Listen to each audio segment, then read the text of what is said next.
but they're also referring their friends, their families, their acquaintances, those that they know and love to your business so they can have the same experience as well. So when you mesh those two together, the byproduct of that is increased profits. So that's what happens. That's the miracle of improved customer service. Welcome to the My Future Business Show, where we get you in front of your best audience and keep you there. Not only are we interviewing the biggest names in business to help you become even more successful, we're inviting you to book your spot on the show to help you grow your business. So at the end of the call, make sure you fill in the interview application form at myfuturebusiness.com/interviews. Hi, and welcome back to the My Future Business Show. It's Rick Nuske here. It's wonderful to have you join us today.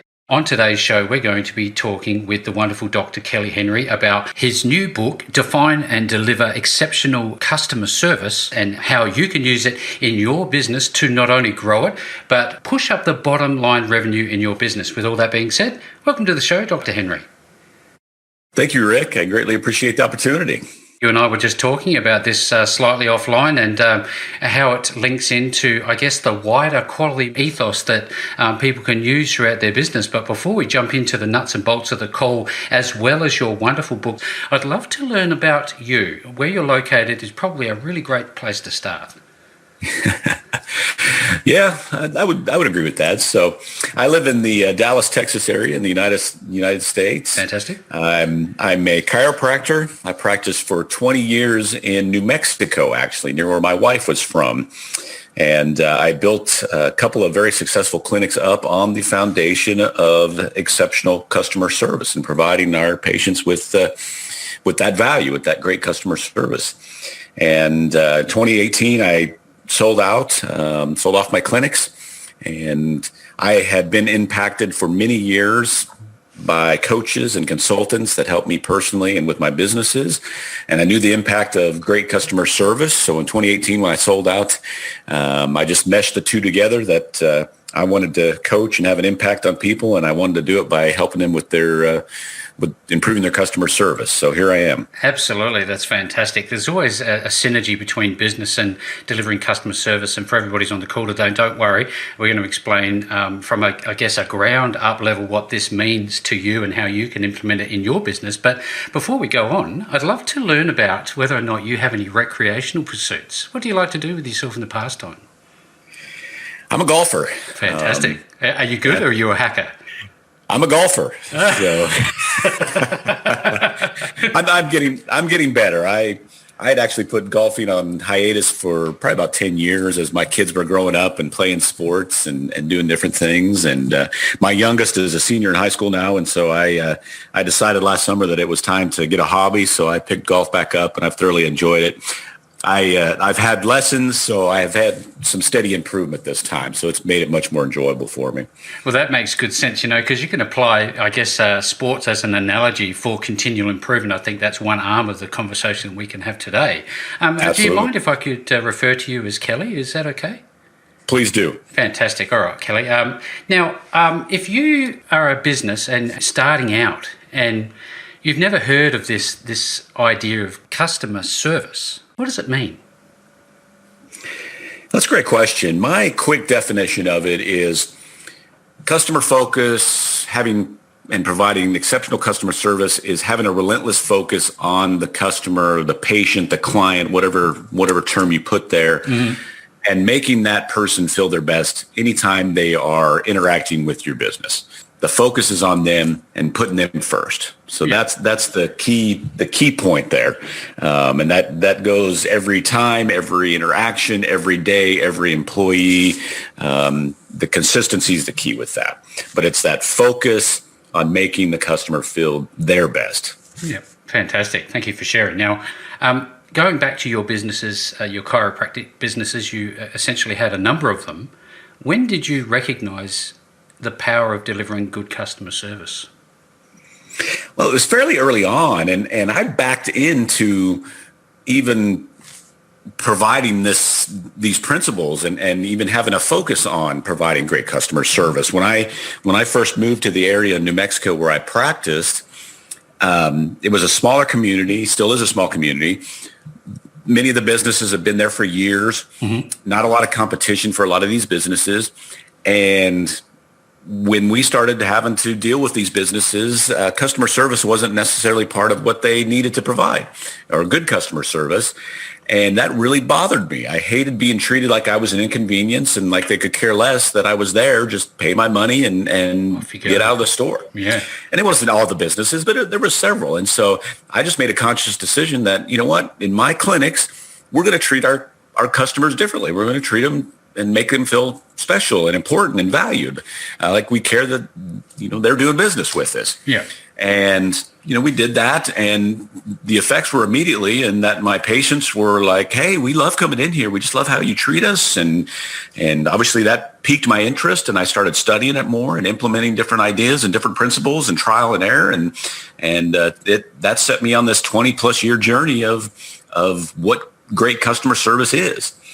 This is very much a cultural statement, isn't it? Because you hear a lot of businesses spruiking that, hey, we give great customer service, but like you've just mentioned, when you're actually in front of them, they treat you like a number. What's your perspective on that? Should it be just a marketing tool? No, it should not. It's got to be a cultural change in the business. It needs to be a foundation principle. And like you said, generally the businesses that champion and say they, communicate, and that's part of their marketing tool of we give great customer service, are generally the ones that don't. In my opinion, and what I've seen and come into. So the ones that have it as a foundation principle and live it, and it is a part of their culture, a consumer can feel it. Yeah. You don't have to champion it. You don't have to say it out loud. You don't have to put it on your marketing material. It just is. We've got a lot of startup entrepreneurs, existing small business owners who are, I guess, in some respects, possibly struggling, looking for opportunities for ways to improve their delivery, their relationships with their customers. And I wonder, in your experience, was it hard to develop a customer-focused business? It's really not. And that's part of what I like to communicate, that this, it may seem hard, it may seem overwhelming to have a cultural shift or put these principles into play, but it's really not. It's very simple. And that's what my coaching programs are about. That's what my book's about. It's just putting these simple principles, ideas, actions into place, doing it consistently, and then reaping the rewards of doing that.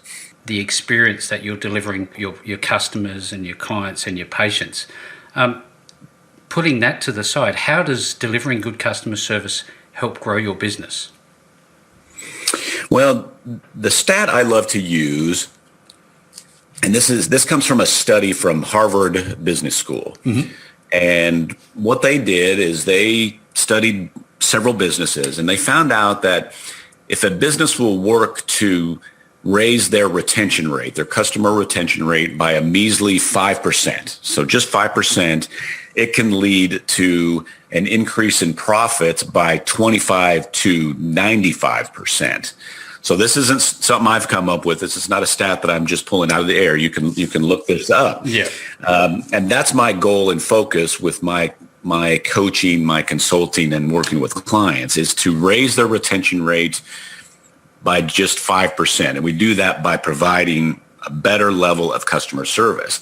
But what that does is, yes, increase profit, but ultimately what it does is when you increase retention rate, obviously people, customers, consumers are buying from you more frequently. They are, coming back to you more frequently. They're staying in your business, obviously.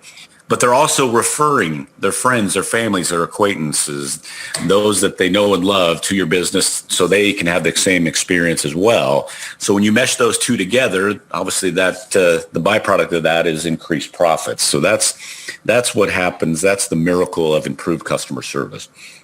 Do you think that this can be applied to any industry, any sector, any business?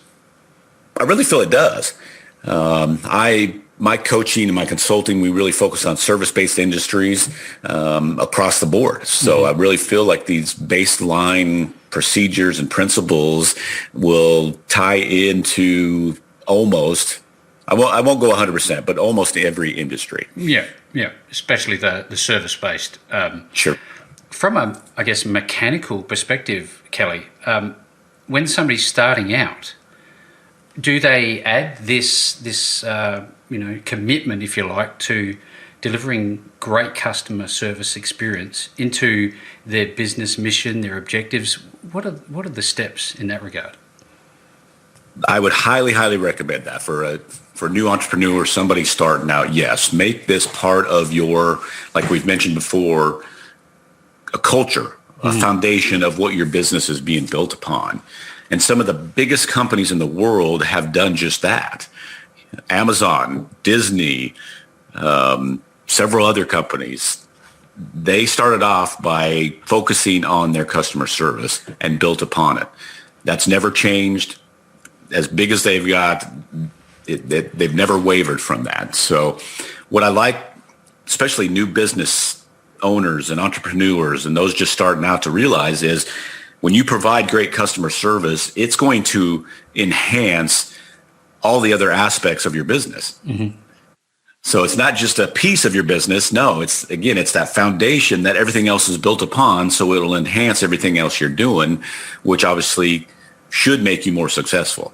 So that's the key. So if you can start at the ground level and build off of that foundation of great customer service, the growth curve will be much steeper. It won't be such a slow curve and a slow growth for a business if they'll grasp onto these ideas and really put them to play early on. Just to help those who are learning about this, we've talked about the mission and how you can embed this as part of your culture. Obviously, that is fed into as part of your strategy. And from the strategic perspective, when you set a series of goals, what will be, I guess, more some of the signs that you are actually achieving good customer service? Well, one of the most obvious is your customers will tell you. It is glaringly obvious that you are providing great service. Mm-hmm. Because they're more than happy to tell you. They'll tell you that, we love how you treat us. We love how efficient you are. We love how you make us feel by doing business with you. So it becomes pretty obvious very quickly when you're doing the right things as far as your customer service in the sense of providing great or exceptional customer service. Do you sit back and reflect on the experiences you've had as a customer yourself? And if you do, what are some of the brands that are sticking out for you right now? I do. I have a very critical eye anytime I'm interacting with any kind of business. Yeah. I should start carrying business cards and just hand them out. Hey, I could help you here. I could help you with this. Have you thought about this? That's right. So I could help you with this problem right here. So, but yes, I am, and probably overcritical with things. But I use it as to help me as I communicate with my clients and just build up my knowledge base by seeing the different perspectives with the different businesses I deal with. So yeah, I do have that. There's, like I mentioned before, there's a couple, 3, 4 different brands that really stand above the rest. Like I mentioned, Apple is one of them. Amazon is one of them. Mm-hmm. Disney is one of them. Yeah. We have a fast food chain here in the United States. It's called Chick-fil-A. Oh, yeah. And they are, it's fast food. It's chicken sandwiches. And they're decent. I mean, they're nothing spectacular, but they are known for their customer service, how they can train 16-year-old kids to put on a smile, to say, it's my pleasure, to act like they are happy to see you, see you coming in and are there to help you and to make that experience of buying one of their chicken sandwiches the best part of your day. So it's pretty remarkable when you go into a Chick-fil-A store. But those are some of the top-notch businesses that really, like I said, they've started off with great customer service, and they're billion-dollar companies, and they still have that foundation of great customer service. Well, there's a bit of a hint here that this is powerful stuff. It's not just something that's going to go away. And I bet that throughout your book, you talk a lot about this. I wonder, in terms of training team members to deliver good customer service, what are some of the things you tell them? What do you train them in? You bet. Well, the key component from the business standpoint, from the owner standpoint, is in order for the employees to provide great customer service, they need to understand and have felt what the customer should feel. Yeah. So they need to be treated as well, if not better, than what the customer will ultimately be treated. So you've got to set that up right. And pointing fingers right at myself, there was a season in my clinics that I did not do very well with this. I didn't rule with an iron fist, but I just wasn't. I didn't value my employees like I should have. And one of my coaches called me on it, and we shift my thinking into let's think of these employees as assets. Let's start treating them better. Let's communicate the good they're doing and be praising them for it. And as soon as I started doing that, what a change it made. But that is a key component that needs to be set very early on in this changing the culture of a business and making it better as far as the customer service is how you're treating your employees. You have to treat them as good, if not better, than you want the customers treated. It's a transformational process. I wonder, Kelly, are the people that you work with directly inside of your business your customers? Yes. They're your internal customers. You have internal customers, which are your employees, and you have your external customers, which are the actual customers, the paying customer. But again, you have to treat them both very well. Yeah. So when you do occasionally get a complaint, is that a sign of bad customer service, or should it be seen as an opportunity? Very much as an opportunity. Now, it can be a sign, and it should be taken as a sign of, we've dropped the ball. There's a hole. There's an issue, but it's giving you the opportunity to know what that issue is to improve your customer service.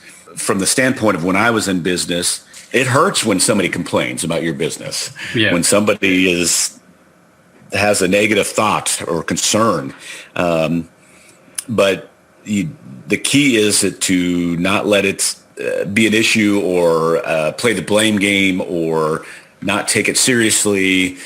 You need to put your pride aside, look at it objectively, see if it's a legitimate complaint, if there's a legitimate problem issue there.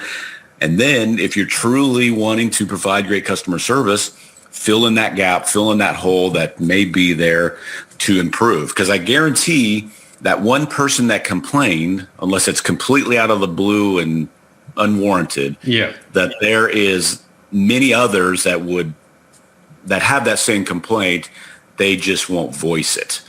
So you really need to treat those complaints as gold to further the cause of improving your customer service. And that's really the goal too. And you mentioned that early on in our interview is just that never-ending improvement. And it's hard to improve if you don't know where you have problems. So again, it goes back and knowing where those issues are, treat those complaints as gold to move forward in a better manner. In your book, do you lay out a complete customer-focused system? And if so, what are some of the elements and how it's laid out? Well, the book it's not quite that in-depth. Mm-hmm. It's more of a simple read with just simple action items, principles, rules that a business can take immediately to really have an incredible impact on improving their customer service. From a standpoint of going a little deeper, when I'm coaching a business, when I'm consulting with them, we go a lot deeper into those issues.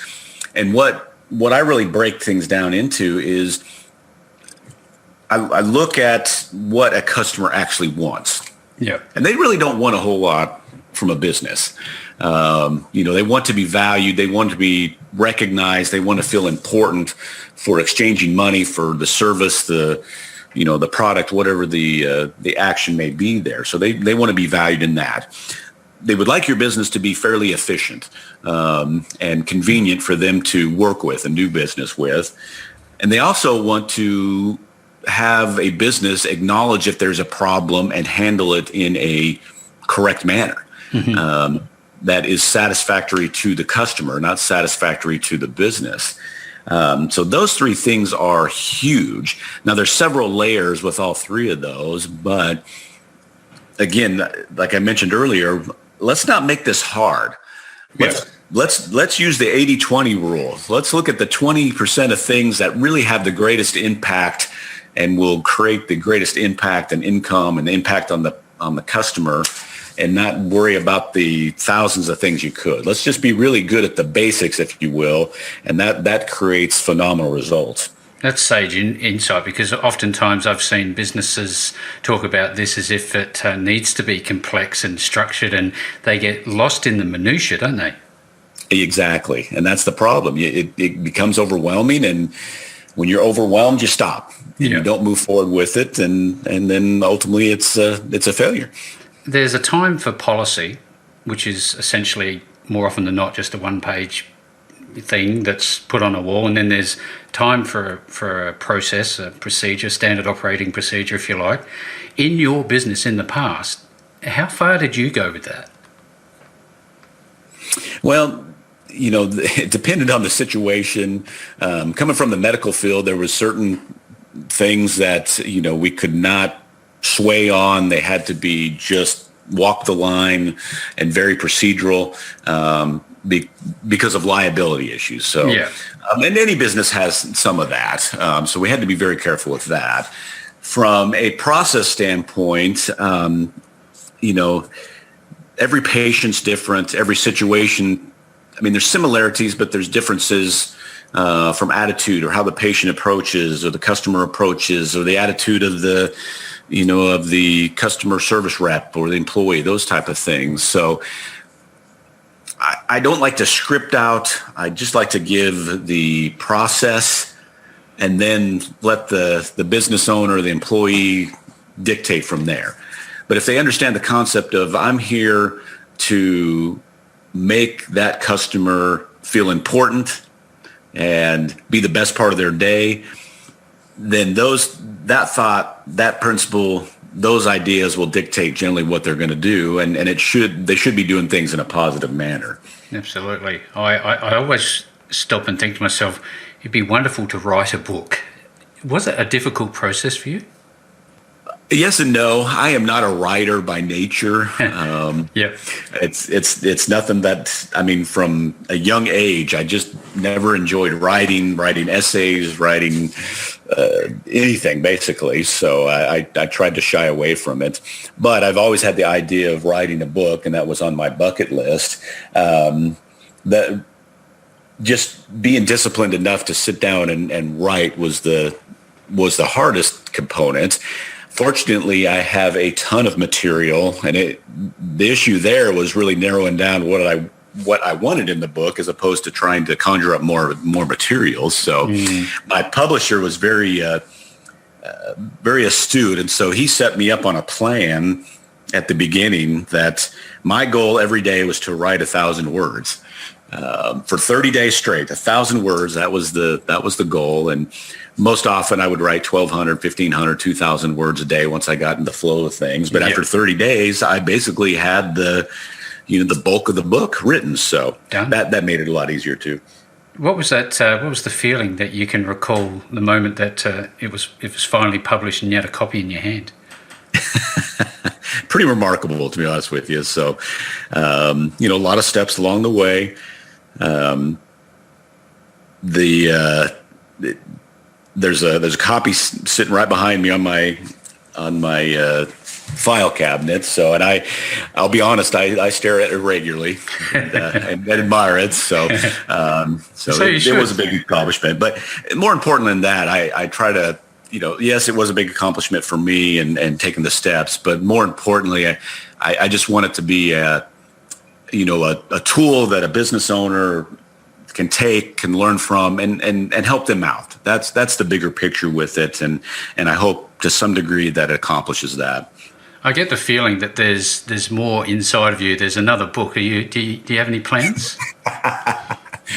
You're very intuitive. Yes, the second book is in the works. So when people want to learn more about this, they want to get their hands on this book. Obviously, it would be available on the likes of Amazon. Where else can people get their hands on it?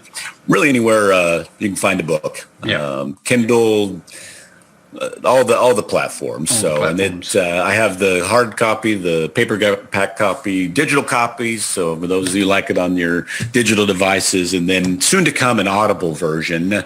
It's just in the process and should be up on Audible fairly soon. But you can find it anywhere you normally would buy a book. I wonder, just use me as a case study, for example. I've just started the business. Literally, I've only just registered the business name. I'm up and running, and I have no idea. What are some of the steps that you can help me with to get started?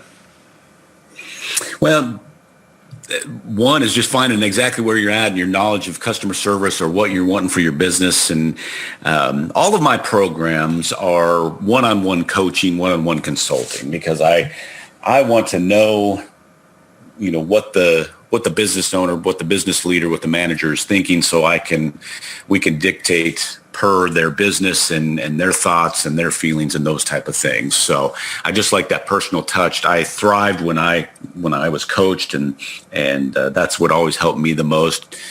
Not looking at some videos, or I read a lot, but you can gain a lot from a book. But when you have somebody working with you that can answer questions and help you out in real time, to me, that's just incredibly valuable. That's gold. We'll get to know the situation, the where exactly the business owner is wanting to go and what they're wanting to do. We'll audit the customer service. So if it's somebody new, they're not going to have a whole lot to audit, but we'll get an idea. Or if they have some ideas of, hey, I'd like, I do a little bit of this, or I'm planning to do some of this and some of this, and then we'll create a plan. And here's what you need to do, and here's some principles, some foundation principles and rules that you need to grasp onto and really understand and implement and build off of, and then just start putting the action items into place. And there's many action items that can be in play at all times, but put those key actions into place, and then we just refine as we go along. And then the other key component, and this is a little bit later on, once a business gets established, and I did this many, many times through the years, is to go back and obviously evaluate. And I always like to look at it from about a quarterly standpoint. About every 3 to 4 months, we want to look at where we are, what's going on. Are we still doing the things that we should be doing? Yeah.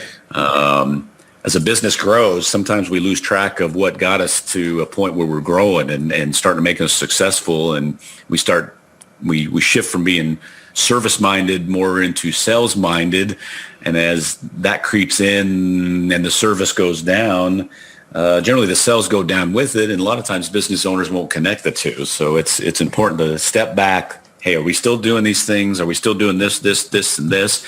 And inevitably, certain things, certain actions, certain ideas have fallen by the wayside, not intentionally. It's just, business problems arise, employee problems, this was going on, and they just forget and then get a little lax in certain areas. So it's important to shore things up, start implementing those things back, put them back together. And this is a really important point that you've just made, Kelly, because we do sometimes slip away from the customer's focus idea, and we start to focus on those sales. So presumably this is not just about a short-term thing. This is you building a relationship with your clients. Would that be fair?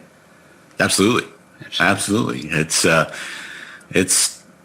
I'm always looking for long-term. And helping them out initially, yes, get the culture changed and the foundation set, and then help them along the way and keep them, I don't like to, keep them in check necessarily is not the term I like to use, but help them stay on track and stay true to the foundation. So I always like to say, and one of my coaches used to say it all the time, is, what got you here will keep you here and help you grow. So that certainly holds true for customer service. What got you to a certain point will keep you growing. And when you lose those ideas and things fall by the wayside, a lot of times business owners will look at, well, we need to do more marketing, or we need to try this sales technique and or this and this new shiny object. When in actuality, they've lost the edge they've had on their customer service, and that's what's causing problems in their business. So I'm sitting here, I'm that case study. I want to connect with you. What's the process? How do I find you, and what do I do? Well, go to my website, drkellyhenry.com, drkellyhenry.com, and obviously you can look at me, buy the book, which is entitled, I don't know if I mentioned that earlier, it's Define and Deliver Exceptional Customer Service. If you'd like to grab a hold of it, and I wish you would, because I think it'll do you a lot of good. But the initial thing is to set up I call it an analysis call. And all I want to do is talk to you a bit, find out what your problems, your struggles are. I can talk about what I do and see if those two mesh together. And then we can move forward with whatever level of program that may be comfortable for the business owner, or where they're at, or the type of business, and start making a cultural shift and a huge change in their business, so they can, not a huge change from a overwhelming procedural standpoint, but a huge change in moving them towards creating that 5% bump where they can benefit from the increased retention, increased growth and profits. That's what we want to do. So thank you so much for sharing. I'm looking through the website for those who are on the call this now. There are other programs that you can certainly take a look at. All you need to do is visit drkellyhenry.com. I will be making sure that the links back to Dr. Henry are available to you. No matter where you see this post, you will see the links back to that website. And Kelly, thank you so very much for spending some time with me on the My Future Business show today. Well, thank you, Rick. Again, I greatly appreciate the opportunity. Thanks for joining us today. If you enjoyed the call, then make sure to subscribe, leave a comment, share us with your friends, and book your spot on the show at myfuturebusiness.com/interviews.